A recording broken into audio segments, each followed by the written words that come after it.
Welcome to the Thrive podcast with the Shiloh Missionary Baptist Church. How does your faith kind of play into it, or does it play into it? What can be done about it?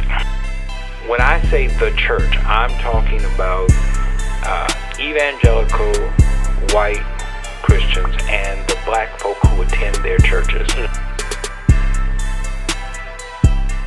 Hello, welcome to the Thrive podcast with the Shiloh Missionary Baptist Church. I'm Fred Jeff Smith, pastor of Shiloh, and I'm very happy that you chose to either view this on YouTube or Facebook, or listen to us on iTunes, Spotify, or Amazon Prime. As always, we welcome your input. You can reach out to me at fredjeffsmith@gmail.com. fredjeffsmith@gmail.com, and let us know how we're doing and how we can make the podcast better for you. As we begin our 7th year of the Thrive podcast, I'm very honored to have Ms. Sydney Simone here to share with us today. Ms. Simone, welcome to the Thrive podcast. Thank you for having me. How are you today? I'm doing good. It's sunny outside. I'm feeling blessed and highly favored. And you brought some cold with you because you're a northerner and it's getting chilly outside. I guess I'm acting brand new to it because the cold doesn't feel the same. Like, this is what, 40, if I'm looking at my watch, 40, 50s. 40, 50s up there feels warm. Okay. Down here, this feels like 30. Yes. So, yes. I feel like I'm shivering a little bit, but it's okay. The sun is shining, so. We recently had your boss on, Mr. John Walton, and we talked about news media in Baton Rouge. He's actually from this area. You are not. So as someone who has migrated down this way, and I know you've worked in several areas in the South, what are your thoughts about media here in Baton Rouge?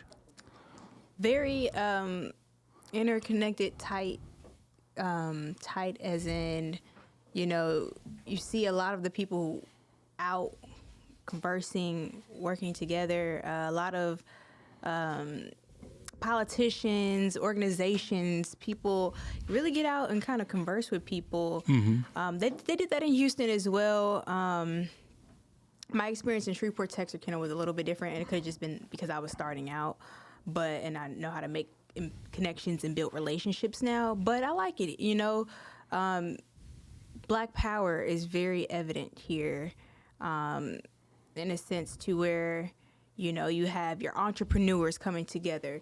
You have your politicians, your pastors, your educators, your, of course, I'm part of the media, your journalists. So everybody coming together, whether it's at an event, it's a sporting, hey, come support this, come support that. So I like it.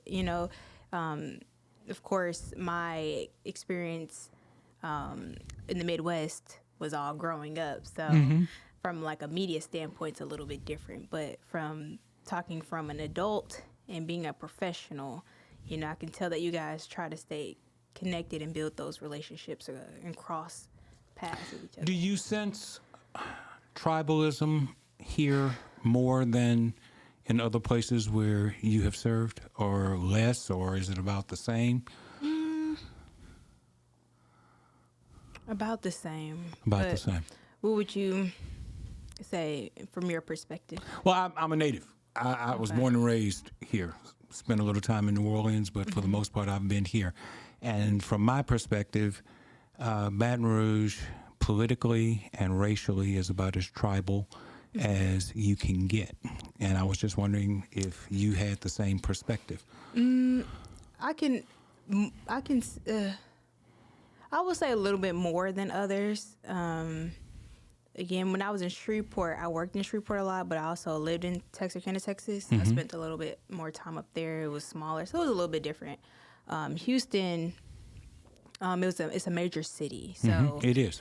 It's but you'd be amazed how many Baton Rougeans you wouldn't know that, but how many Baton Rougeans actually migrate to Texas, and to Houston in particular. There are several dozens of people that come to my mind immediately I can see that. that moved from Baton Rouge to Houston, primarily because of jobs, the petrochemical industry, and things of that sort.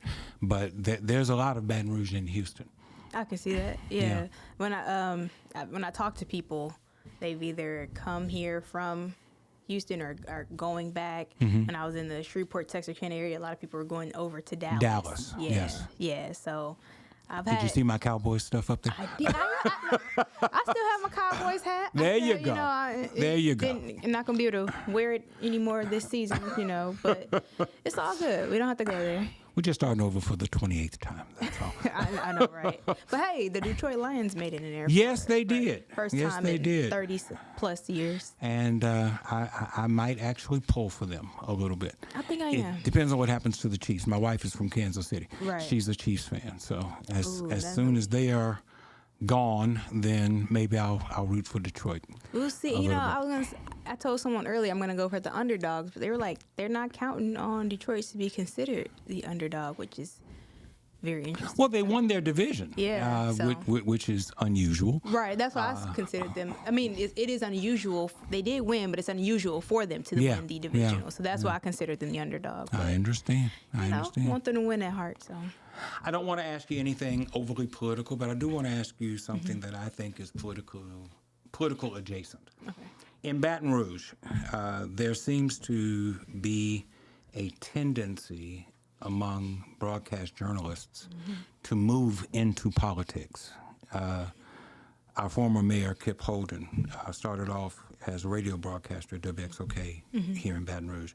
Our current mayor, Sharon Weston Broom, started off at WBRZ as a news reporter in this area. Most recently, Kelly Hennessy Dickerson, was just elected to the State House, and she used to be a broadcaster for WAFB. What is it that you think about broadcasting that draws people towards politics, towards actually getting involved in politics? That's a good question. And I think everyone, from a personal standpoint, has their own interests, but we work so closely.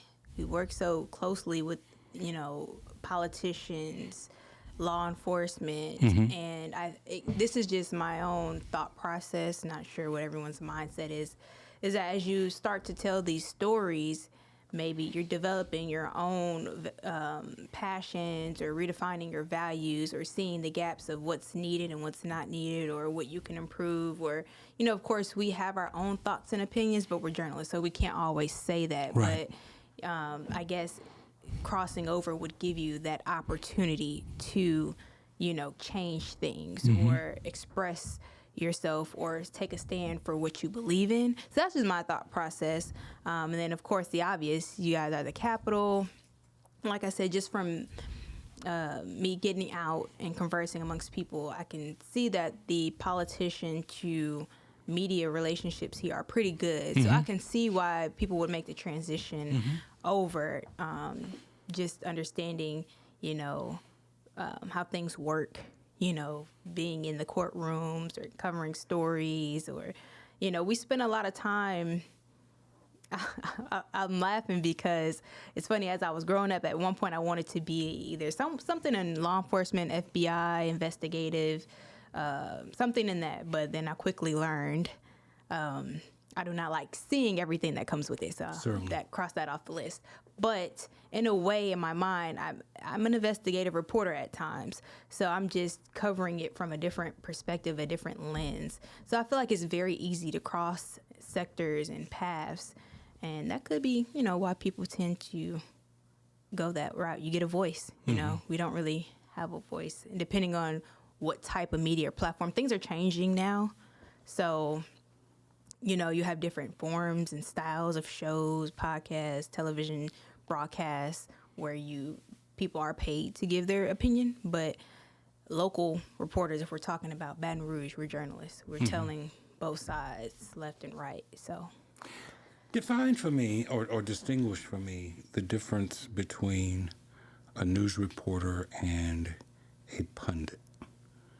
I heard Sean Hannity the other day in an interview that he did with Ted Koppel trying to distinguish himself as a pundit as opposed to a news reporter. And so I was just curious. What are your thoughts on the distinction? Okay. I would say a little bit more authenticity. You're still telling the story, you're still reporting on it, but you're able to give a little more perspective and context in a different way. Does that perspective shade your point of view? Does it take away? It could. I feel like it could. And that's where I was going earlier with you have people who are paid to give their opinions. Right. So that's a whole different conversation in itself. But a reporter, you're just telling the facts. You're telling what is happening, what it is, like just what you know. You're sticking to it. I do think we're slowly getting to a space to where people aren't maybe as, I'm trying to figure out the right word, as uptight or professional in that. You know, you're able to be a little bit more authentic to who you are, but still tell the facts without giving your opinion, if that makes sense. But I do think a reporter, a journalist, you're not included in the story.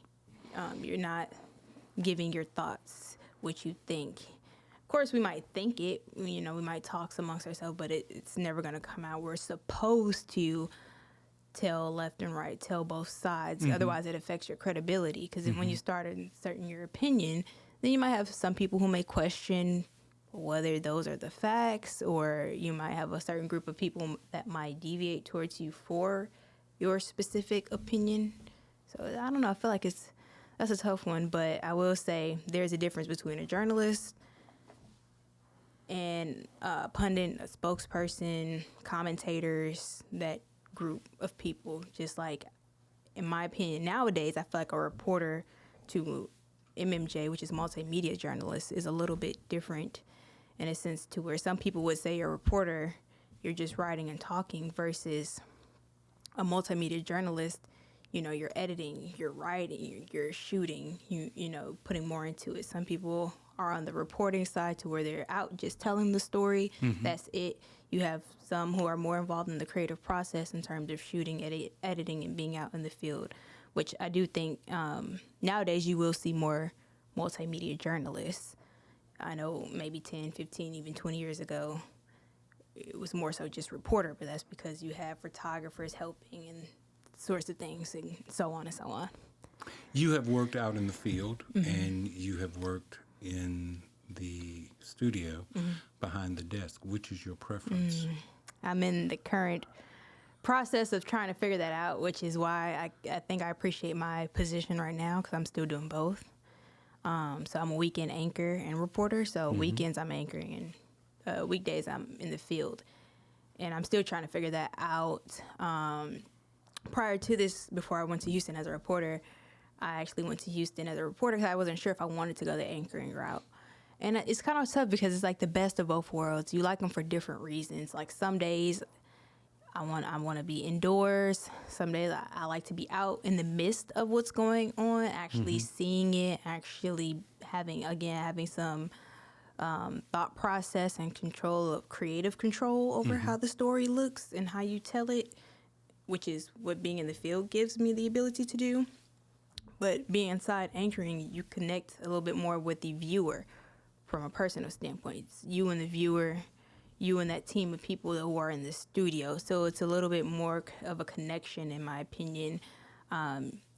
Anchor, if you think about it in terms of a ship, holds people down. So you're guiding the show in terms of how it flows. If something is off, you have to keep your control and your composure to make sure that, you know, it's still coming across and coming off in a way that people still get the message. So two different feels, but people ask me which one do you prefer. I think it just depends on your personality. I think I enjoy both for different reasons. With local news, is there as persistent a desire to make profit as there is with national news? When you watch CNN, Fox, MSNBC, they're 24-hour news stations, but they're really designed to make money more than they are to deliver news. I'm an early riser. I get up at 4 o'clock every morning. When I turn on MSNBC at 4 o'clock, I'm getting pretty much what the news is going to be throughout the day. I can check back in at 8, at noon, at 4 o'clock in the afternoon. Whatever they started with at 4 a.m., that's what it's going to be at the end of the day. And I know that something happened. Something happened somewhere that they could deviate from this pattern. But their goal seems to be making money as opposed to dispensing information. Am I wrong in that, or help me out with that? I've had this conversation comes up a lot amongst people I talk to. I'm gonna start with a local perspective. Okay. Again, this is my thought process and just how I've kind of sat back and thought about, just from listening to people in the community and viewers and how they perceive, because the first thing that comes to mind for them, like you just said, is, oh, y'all just care about making money. Not trying to, be shady, but this is local news. Like, look where we are compared to CNN. Look what, the platforms they have. So it's almost like night and day in a sense. We are more hands-on into the community. We don't have any incentive, and I can't speak for everyone. I don't know what goes on behind closed doors, but from the newsrooms that I've been in, there's no set agenda. Now I will say in some local newsrooms, there was a thing during the Black Lives Matter movement. Some companies there was a thing where they, they were telling reporters how to script and what to say in their scripts. So that was a little bit confusing. And I know some people in terms of on social media were a little bit upset about that. But from a standard local journalist perspective, I don't get paid to try to persuade you. I don't get paid enough to do that. Okay. Like, I don't, that's not my goal. That's not our intent. We literally just want to tell the stories that matter most to the people that live in that area, which is why I tell people it's important to, when we do surveys and things like that, tell people what you want to see. But the thing is, people say they don't watch news or they don't like local news because you turn it on, it's bad, it's depressing.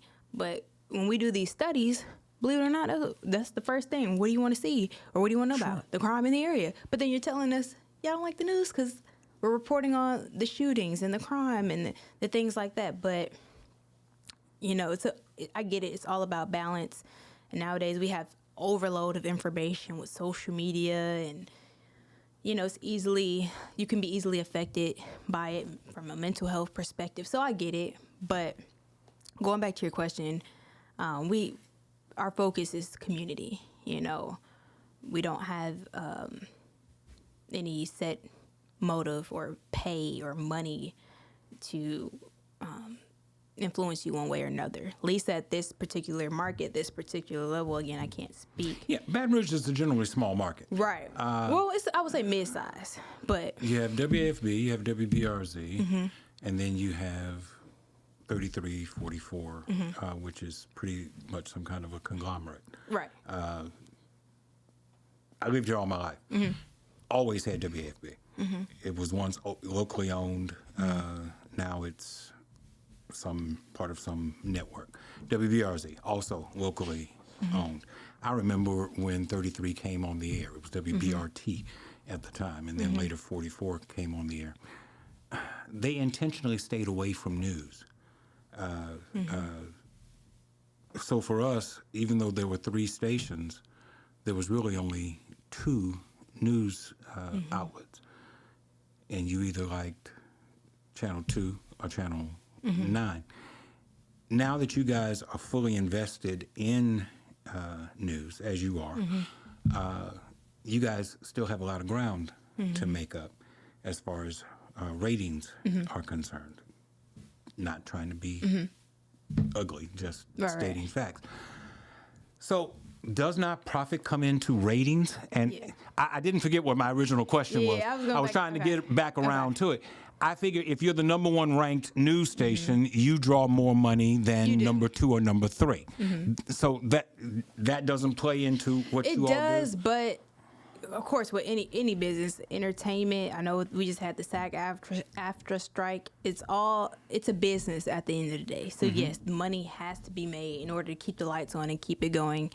That is true. You do get, more viewership does equate to more money, but more viewership means you can sell more commercials, sell more sponsorships. The sponsorships, the commercials, that brings in the money to the station. And the reason they're able to do that is to say, well, we have this set amount of viewership. But things are changing, and this is where I know a lot of with the SAG-AFTRA, they've been talking about the streaming.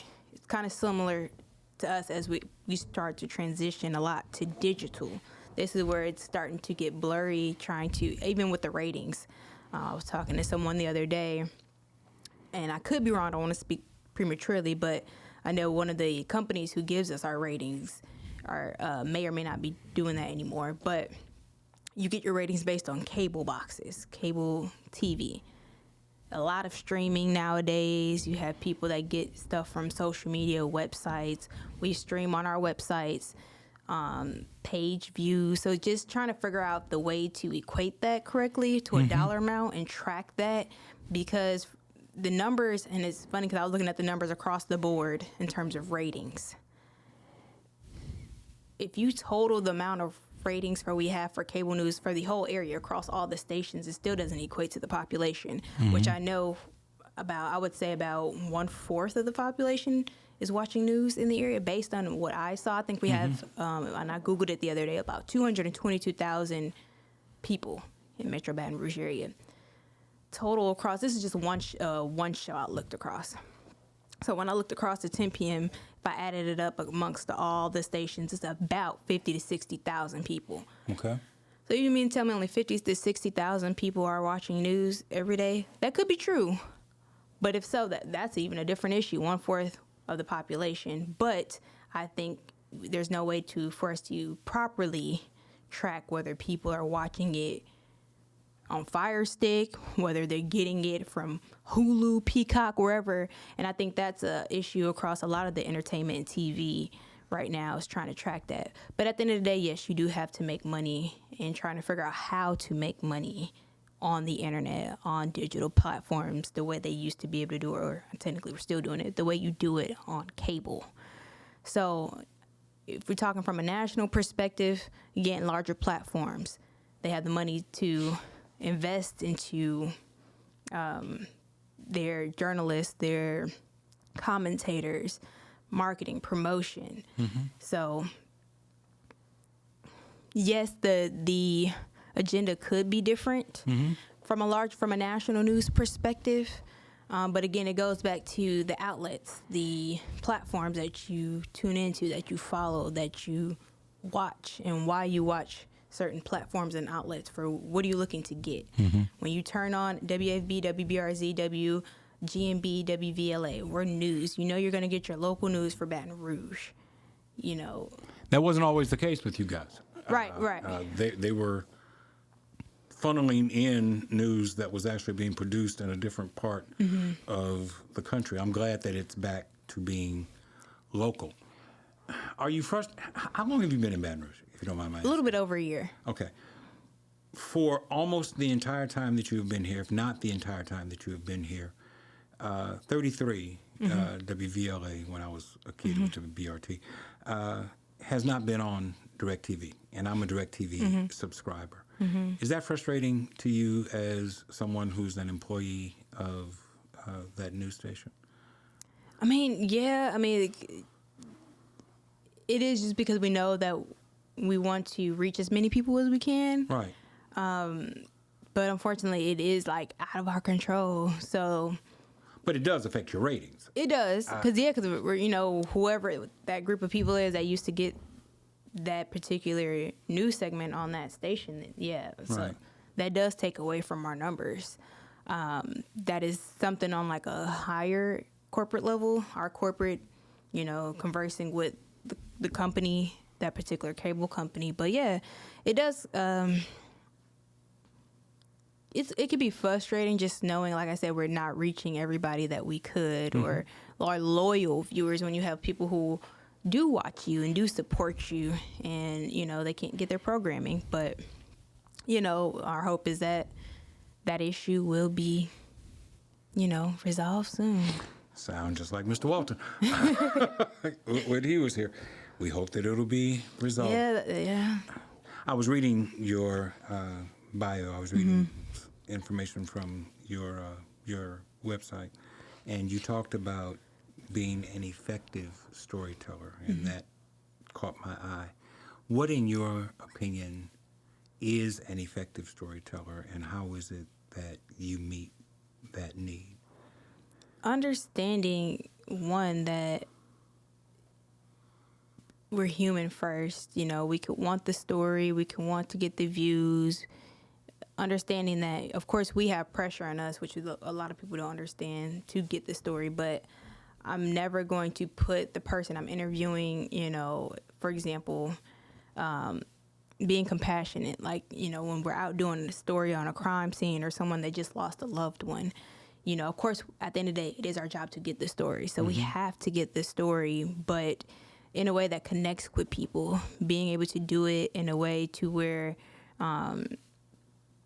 you're not invading, but still being true and getting what you need, getting the facts, getting the full picture, the full truth. But being an effective storyteller, to me, is connecting with people, getting that emotion, the raw emotion, and just remembering at the end of the day, you're human. People connect with authenticity. If they can see, people relate to each other. We relate to one another in some way. So by telling someone's story, you don't know whose life, how many people's lives it will touch or impact, and what story may lead to something else. But trying to tell it through writing, but also visually tell the story. So being able to communicate the message effectively visually, but also audibly as well. So it's then that's where I go back to the multimedia journalist topic. We're shooting, we're editing, we're writing. So combining all those elements to tell one story, and we're doing it sometimes anywhere from like 110 on an average day, 110 to 130. So you don't really have a lot of time on an average day unless you're doing an extended piece. But being able to incorporate the truth and the human side, the emotion, for me, from a personal standpoint, emotion is what facts and emotion makes the story. In your journalistic history, you have done some sports journalism, an extensive amount of sports journalism. Do you like sports journalism as opposed to more community, political, business type things? Or is it just part of the stage that you had to go through in order to get to where you're going? I'm just, like I said, I'm just going where God takes me. At first, I was interested in sport. I wouldn't say I'm not, make it sound like I'm not, but I went to school with the intent that I was going to go into sports journalism. Okay. But it didn't work out that way right away. I graduated in May. September rolled around. I didn't have a job yet in in sports. So just talking to people, they're like, "Oh, you should put a news application," in which I've been hearing that, but I kind of kept putting it off with the hopes that I would get into sports. And that was actually my one application I put to news, was to Mr. John Walton when he was in Shreveport. And he called me. And I was like, huh? Who is this? And he was like, oh, this is John Walton. I'm in Shreveport. Didn't know what Shreveport was. Didn't know where Texarkana was. And so he actually offered me a job for news based on a sports reel. I didn't even have a news reel because I just knew I was going to get into sports. So sports came from like being I was an athlete my whole life. What sports? Basketball and track. Okay. So at one point I was thinking of sports management, but I still I always had my hand in production and tech and stuff. Were you a sprinter or a distance runner? Sprinter. Yeah, I'm not running no mile. Not running no mile. But so I still love sports. Still love basketball. Still a huge supporter of women's basketball. And so I got into news and I loved it and fell in love with it. I've always liked storytelling. I think that's the thing with sports for me. If I do decide to cross back over, I like to connect with people. I like to tell the story, the story behind the athlete. Of course, we can report on the statistics, and the game itself. But when you walk out of that locker room and take your jersey off, your helmet off, what's going on at home, or what led you here? You know, and this comes from just having other friends and athletes and seeing, you know, what they went through. So I feel like I have a unique calling or unique lane I would like to be in when it relates to sports. I did try to dabble in it in Shreveport for like a brief moment, but pandemic hit and I'm going back into news. So I like it here. I like it where I'm at, because I still get to connect with people. And if God takes me back to sports, cool. If not, I'm cool where I'm at. And this is a huge sports community between LSU and Southern, football, basketball, baseball, track and field. Yeah. Baton Rouge is kind of a sports mecca. In your journalistic pursuits, somewhere along the line, you saw it necessary to form an LLC. I did. Which tells me that somebody impressed upon you the importance of the business side of what it is that you're doing. Tell me about your LLC. So this is, I would say, something that God has probably manifested in me since I was a kid. I remember growing up, I would write Sydney Simone Entertainment on my pictures or my journals, not even understanding or realizing. I didn't even, at that point, think of like having an entertainment LLC business company or anything like that. I was just writing it. I don't know why. But yeah, as I got older, talking to my dad and just different people, and a lot of times I hear in the business, you know, you have to take care of the business. It's a business, you know, understanding the contracts. So for me, it was one, trying to make sure, starting with protection, as I'm starting to, I have a podcast that I do, a sports podcast. But as I'm starting to make content and do things, I want to make sure, one, I'm learning and understanding, but also protect and ownership. Protection and ownership are the two. When I listen to other people, either in business or in media, those are the two words I hear: protection, ownership.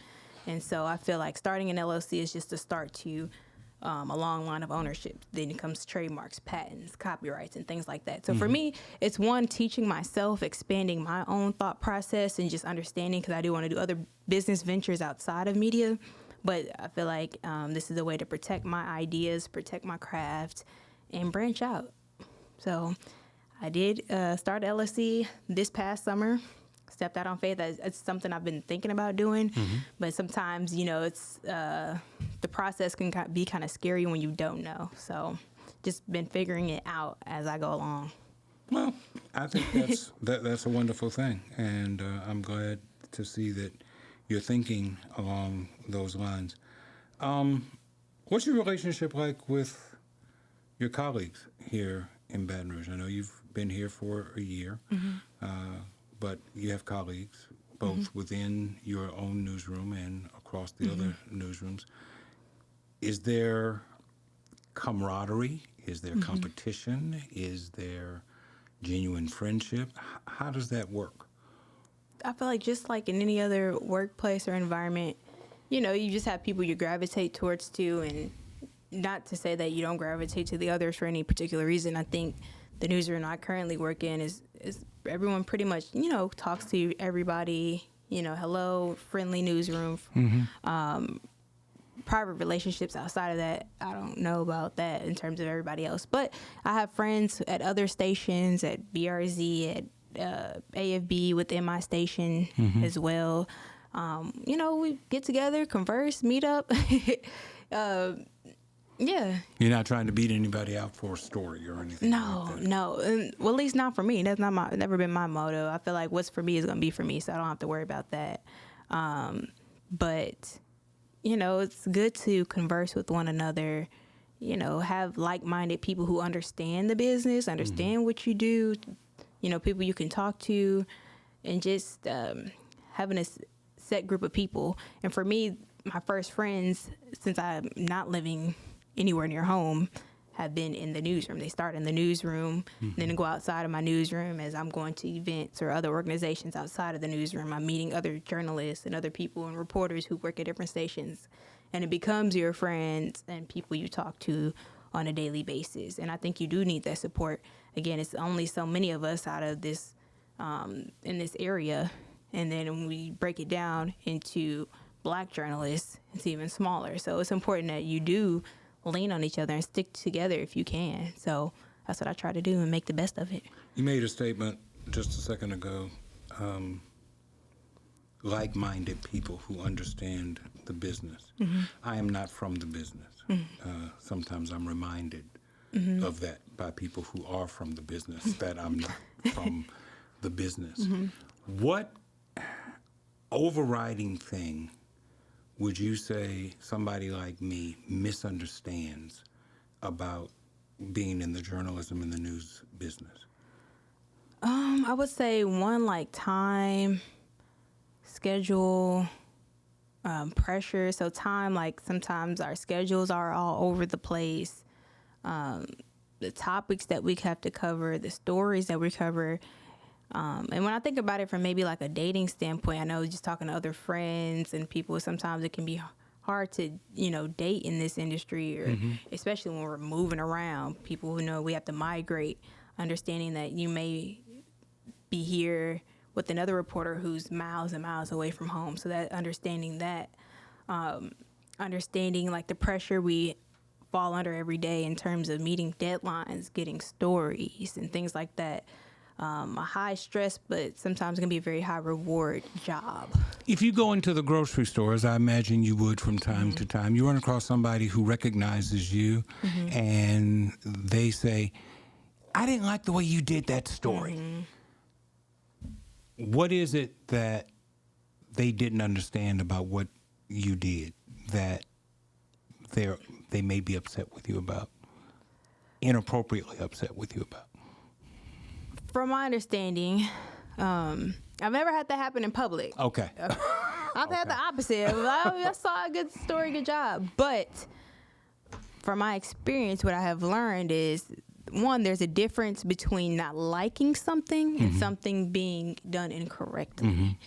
Sometimes we'll run a story on the web, on air, and we're human. We make mistakes. Sometimes the headline might be written incorrectly, or the story, something may have came off different. That's where we have an issue. But if I tell everything correct, the facts are correct, when we interview you, we're writing based on what you say in that interview. So if you got your facts wrong, because you're the trusted person that we're going to for information, you are the expert on whatever I'm interviewing you on. I'm the medium. I'm just responsible for communicating the message from you to the viewer. So whatever you say, we're trusting that you have your facts correct. Of course, we have to double check and go behind that sometimes to make sure it lines up. But if it all lines up based on what we have and we tell the story, again, we're supposed to tell both sides. Some people don't like the other side. Right. So then it becomes I don't like that. You didn't do this well. Well, no. Did you not like it? Which is fine. Tell me that you don't like something, because then you're not hurting my feelings. Where I might get a little sensitive is where you're accusing me of incorrect information or not liking it because you think it's wrong, especially if I took the time to make sure it's right. So sometimes people, especially depending on the topic, people's emotions get caught up in it. And that's where that projection of, I don't like this, or that reference you had in the grocery store will come from, Let me use this as an example. As we're sitting here now, this will be a couple of weeks late to what happened today. Okay. The school superintendent, T.H.R.I.V.E, stepped down today. It'll be official on Monday, but he announced that he was stepping down. As a reporter, I would imagine your job is simply to share the facts. What led to this, how we got there, and what the action was. He decided to step down. If I'm watching that and I'm in favor of the superintendent, and I run across you in the grocery store, and I say, "Why didn't you say this about Narcisse? Why didn't you investigate about that?" They've been trying to get him for a long time. I'm not saying that. I'm not saying that. I'm simply saying that might be someone's point of view. And if they approach you with that, what would your response be? It can be a different responses. One could be, we did not know about X, Y, and Z, whatever you're referring to. We have checks and balances, meaning we have people we have to report to in terms of bosses or people, editors, people that look over our script. So maybe I did want to talk about whatever you were referencing, but if I get it sent off to someone where I have to get my script approved and they tell me to take that piece of information out, well, then I can't air that. But it's not that I don't want to include it. You don't know that as a viewer. You don't know that. But so you're not always the final determiner of what goes on there. You go out and make a report, but somebody else has to go back and edit it, and sometimes certain things come out or are taken out or changed. Yeah, so like I can submit my script, and it's mainly there to make sure you don't say anything wrong, to protect you, to protect the station. So it's to make sure you didn't say any wrong dates, names, things like that. But if there is some questionable, like, this piece of information could rock the boat, or we're not sure if we want to air this yet, it's premature, they can say, well, take that out your story. So then now I'm doing what I'm told, I will take that out. So yeah, there is an approval process that your script goes through.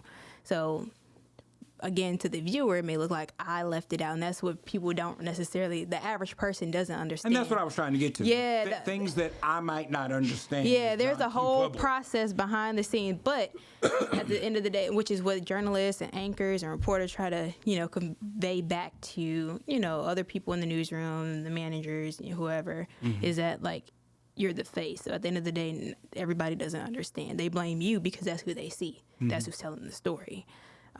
So again, it's all situational. This industry is very subjective. Not to say that everybody is clean. I can't speak with everybody in the media.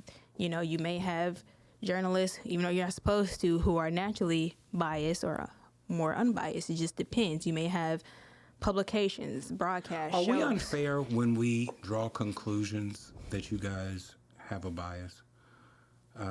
Do you think the news in Baton Rouge has a bias? There is a particular news reporter, not at your station, who I think most assuredly has a bias. And I've never had a conversation with him in my life, but I hear a bias and that can happen in his reporting. Do you think that that's unfair on my part to assume that there is a bias without having actually spoken with this person? Yes and no. Yes, because you don't know where that bias is coming from. It could be the person, or it could be that particular station or that particular group of people that he's working with. Like I said, I don't know if his bias is coming necessarily directly from his mouth, his thoughts, his ideas, or he or she. I don't know what you're referring to. It's a he. Or if I don't mind telling you it's a he. If it's coming, but I won't call his name. I don't know if it's coming from that person or if it's coming from their team. You don't know unless you talk to him, or you could fill it out for yourself. But I will say there are instances where naturally, sometimes depending on where you come from, your topic, it's not supposed to come out. It's not supposed to come out that way. But at the end of the day, we're human, especially if somebody feels strongly about particular topics.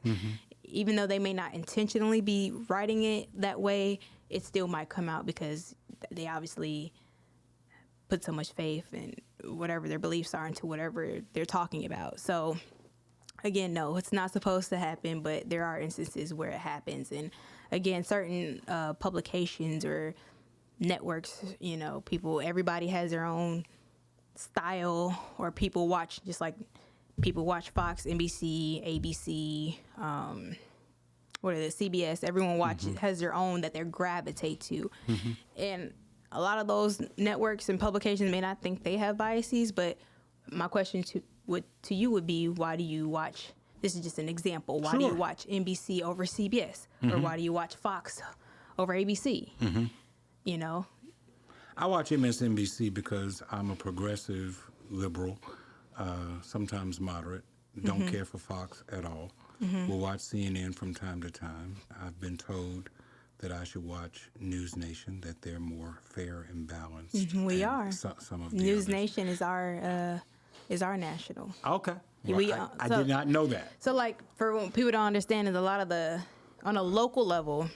So at the top, which is national, you have ABC, NBC, CBS, all the top. Right. Those are the networks. O&O. Owned and operated. O&O. But then you get into your local markets, and you have companies that own these stations. So, for example, you have NBC here, which is owned by my company, Nexstar. But then if you go down to New Orleans, you have NBC WDSU. Forgive me, I do not know who they're owned by. But they might either be owned by another company, a different company, which I don't want to speak, so I don't want to say what their company could be. Or they can be O&O, which is owned and operated. If you're O&O, that means you're owned. So they could either be owned by NBC itself, or they can be owned by some other third-party type of company. Nexstar is one of the largest media groups in the country, and that our national network is News Nation.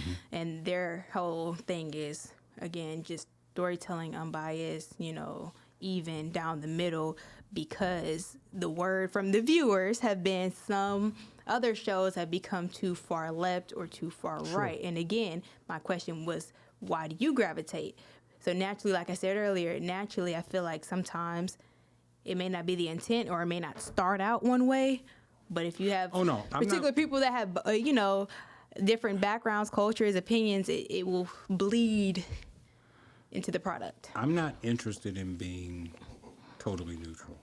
I have a bias, and I don't mind listening to people who share that bias. I just think that sometimes there's overload, and you want to hear something from the other side. But if I want to listen to the other side, almost never will it be Fox, because those people, as far as I'm concerned, are radical and crazy. But I find News Nation to be less balanced than I have been told they are, but they're far better than a Fox broadcast. I watch it from time to time. But when it comes to local news, which I expect to be far more balanced than national news, sometimes it is frustrating to me that I sense a bias from certain anchors at certain stations.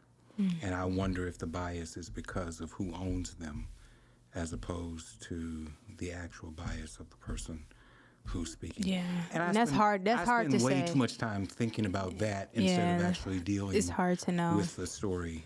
Yeah, that's really that's a tough one, and you don't know unless you know the person personally, obviously. So it's really hard in that regard. It is hard to say whether it's coming from the person, the station, or the company. You have three different factors that it could be. So it's really hard to say. You've mentioned God and faith a couple of times since we've been talking. Can you share with me what your faith, how your faith impacts who you are in the work that you do?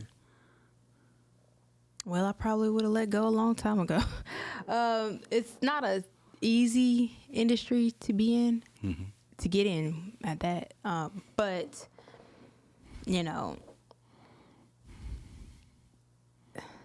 you're not supposed to put anything on a pedestal, which I get, but we have to live.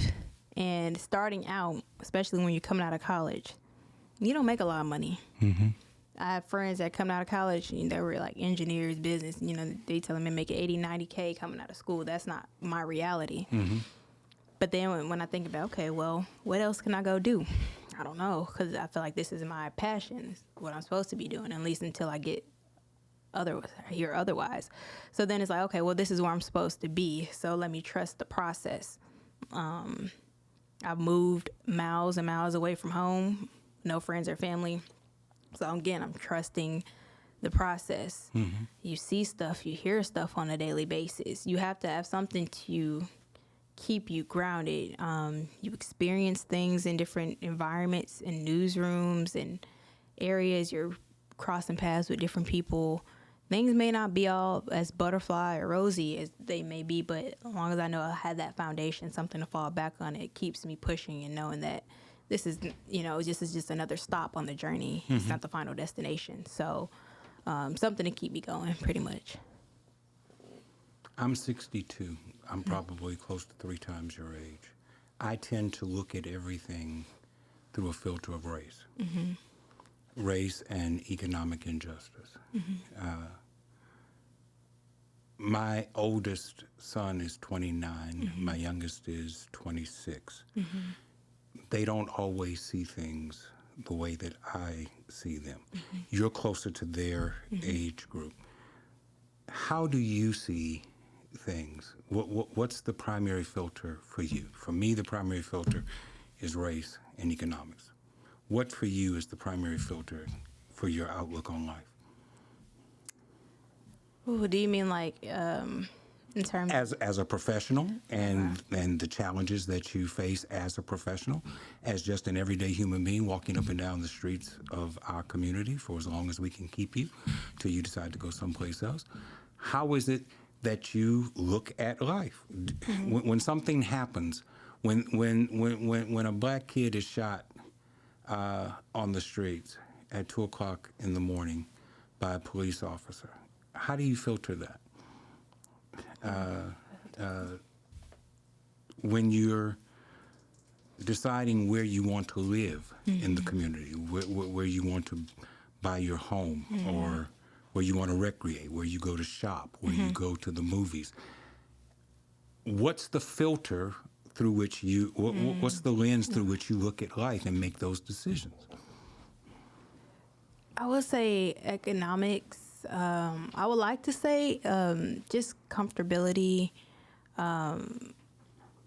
Wherever I feel comfortable and aligned is where I would say it's not necessarily like black or white. I've grew up in predominantly black communities, areas, and I've lived in diverse areas. I've gone to predominantly black schools, and I've gone to PWIs. I've gone to diverse schools. So it's not too much about the race for me. It's about where I feel comfortable, where I feel valued, and where I feel respected and treated as such. Unfortunately, depending on the circumstances and where you are, race does come into play, but I'm not necessarily looking for that. It's about, where I can get the best quality of life for me. When you are deciding next steps for your career, you've lived in large cities.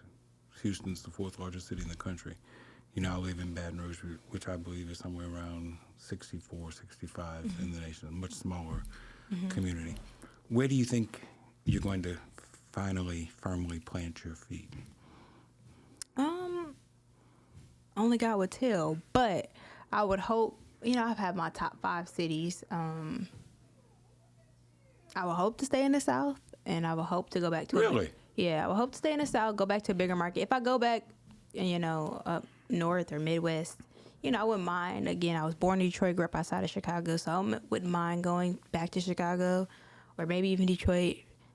If the money and the opportunities are right, I'll go to New York. But to settle, probably the South. I'll more than likely settle in the South. A lot of my family that left the Midwest came down to the South. More so Georgia, Atlanta, and Alabama. But maybe I wouldn't mind going back to Texas. I really like Texas. So we'll see. We'll see. But I do want to move up to bigger opportunities, bigger platforms. Yeah, we'll see. Hopefully, maybe one day I'll make my way back to Houston. You're a Delta. I am. How does that impact you? My wife is an AKA, so I know that I'm none of them, none of the above. But I know that for those who are in the Divine Nine, it has a special meaning to them. Can you share with me what it means to be a part of Delta Sigma Theta? Sisterhood, wherever you go, connection. You have something to fall back on. It's something that adds meaning and value. You know, we're in the community. I know if I move to Houston, I know if I go to Atlanta, if I go to Chicago, Detroit, I have that set community wherever I go to fall back on. I'm a part of something that is active in the community, trying to actively make a difference, much like a lot of the other organizations, all the organizations in the Divine Nine. Its structure, you know, adds something for me to relate to, again, outside of work, outside of being away. A group of women who have a lot of the same morals and values, you know, same beliefs. Again, I can sit and talk with women, you know, college-educated women who, you know, we are everywhere. You had deltas or people of Divine Nine in all sectors of life. You have in the media, medical field, business, you know, and I get to learn and grow and hear different perspectives and share different things with different groups of women from all over. So, are you active here since you've been here? Or? No, Okay. I'm still a member at large. Gotcha. But I have gone and visited with the chapters. Okay. And that's the hard thing, too, for me, just because I have been moving around lately a lot. So it's like when I get somewhere and I start to plant roots, I kind of move again. So that's been the tough part about that. But just knowing that they are there and they have reached out and opened, you know, their doors, that is definitely means a lot. So if I stay here a little bit longer, I will definitely be joining along with one of the chapters here. But, you know. Thank you so much for taking the time to come and share with us. You've made our 7th year. You've kicked us off very well, and I really appreciate it. Hope you come back again. Thank you for having me. This has been good conversation. Good. Appreciate it. Thank you for viewing. Thank you for listening. We'll be back again next time.